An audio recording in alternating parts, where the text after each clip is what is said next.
आज की सबसे बड़ी खबर, जी हां, ट्रांसपोर्ट सेल ऑफ महाराष्ट्र देगा पूरा समर्थन मशाल मोर्चा को। नमस्ते दोस्तों, जी हां, मैं हूं जनता का दोस्त और आपका होस्ट आशीष चौधरी।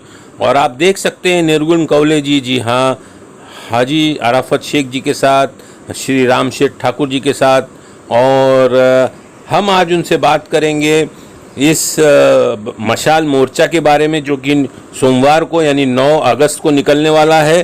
और हम जानेंगे कि मशाल मोर्चा में वो क्या करेंगे, कैसे करेंगे, और साथ ही साथ जो दीवा पाटिल जी की जन्मभूमि है यानी कि जसई, वहाँ से शुरू होने वाला है। तो आइए हम जानते हैं निर्गुण कौले जी से। जी तो ये रहे निर्गुण कौले जी। नमस्ते दोस्तों, जी हाँ, मैं हूँ जनता का दोस्त और आपका होस्ट आशीष चौधरी, और हमारे साथ बने हुए निर्गुण कौले जी। जी हाँ, आप जानते हैं ट्रांसपोर्ट सेल महाराष्ट्र में भाजपा की जो है और नवी मुंबई ट्रांसपोर्ट सेल के प्रेसिडेंट भी हैं, और हम इनसे कई बार मिल चुके हैं, आपने देखा भी है हमारे चैनल पे इनको कई बार। हम इनसे जानना चाहेंगे कि 9 तारीख को जो मशाल मोर्चा निकलने वाला है, आखिर उस मशाल मोर्चे में क्या होगा, कैसे होगा और वो कहां से निकलेगा। और साथ ही साथ हम जानेंगे कि इनकी जो ट्रांसपोर्ट सेल है, ट्रांसपोर्ट की जो एक यूनियन है, ट्रांसपोर्ट के बारे में जो इन्होंने एक बढ़ चढ़ के हिस्सा लिया है, तो उसके बारे में भी हम जानने की कोशिश करेंगे। निर्गुण जी, बहुत बहुत स्वागत है आपका हमारे इस कार्यक्रम में। जी निर्गुण जी, बताइए आगे। नमस्ते।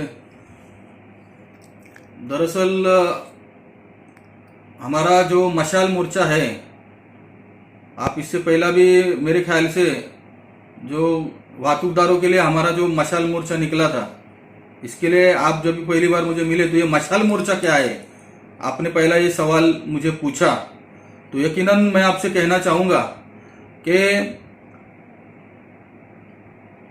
वाहतूकदारों के लिए भारतीय जनता ट्रांसपोर्ट सेल ने एक मशाल मोर्चा का आयोजन किया था कुछ दिनों पहले।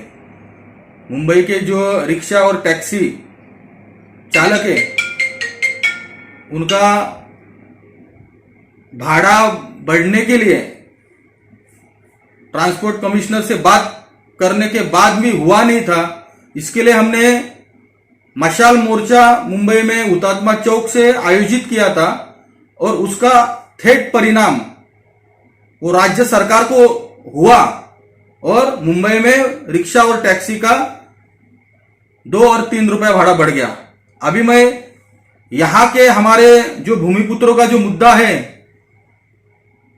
कि नवी मुंबई अंतरराष्ट्रीय विमानतल को दिवंगत दीवा पाटिल साहब का नाम देना ही चाहिए, और ये जो आंदोलन है, इसके हमारे प्रमुख नेता लोक नेता रामशेठ जी ठाकुर साहब, इनके आदेश से हम काम कर रहे हैं।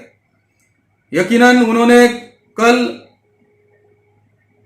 प्रकल्पग्रस्तों का मशाल मोर्चा का ऐलान किया, और आपको बताना चाहूंगा कि ये जो मशाल मोर्चा है, ये मशाल मोर्चा हमारा 9 तारीख को, 9 अगस्त को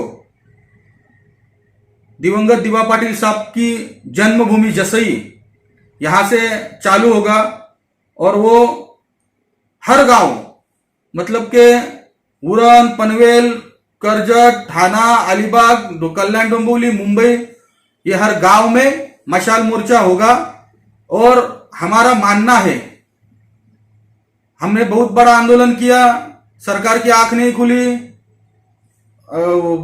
एक सैलाब आया, आपने देखा, फिर भी सरकार की आंख खुली नहीं है।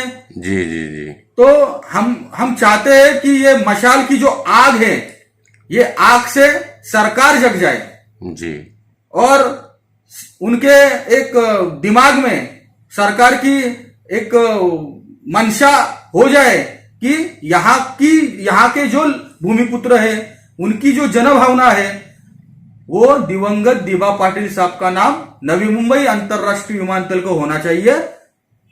इसीलिए हमने मशाल मोर्चा का आयोजन किया है। निर्गुण जी, एक सवाल था कि इसके पहले जब आंदोलन हुआ था एयरपोर्ट पर नाम को लेके, तो आपने बड़ी भूमिका निभाई थी हमने आपको कवर भी किया था और हमने देखा था कि आप बढ़ चढ़ के आपने, और कई वाहतूकदार उसमें उस वक्त थे, तो इस वक्त भी क्या इस प्रकार की भूमिका निभाने की उम्मीद है आपको?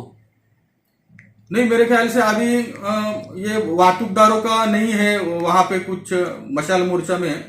लेकिन मैं यकीनन आपसे कहना चाहूंगा कि घर घर में, गांव गांव में जो मशाल जो हाथ में लेंगे, जो हाथ में लेके चलेंगे, उसमें जी बहुत सारे लोग वो वाहतूक संगठन से जुड़े होंगे, हमारे सभासद जुड़े होंगे, ये आपको मैं यकीन देना चाहता हूं। जी, तो इसी यकीन के साथ हम चलते हैं और बहुत बहुत धन्यवाद हमसे बात करने के लिए, हमारे चैनल पे आने के लिए।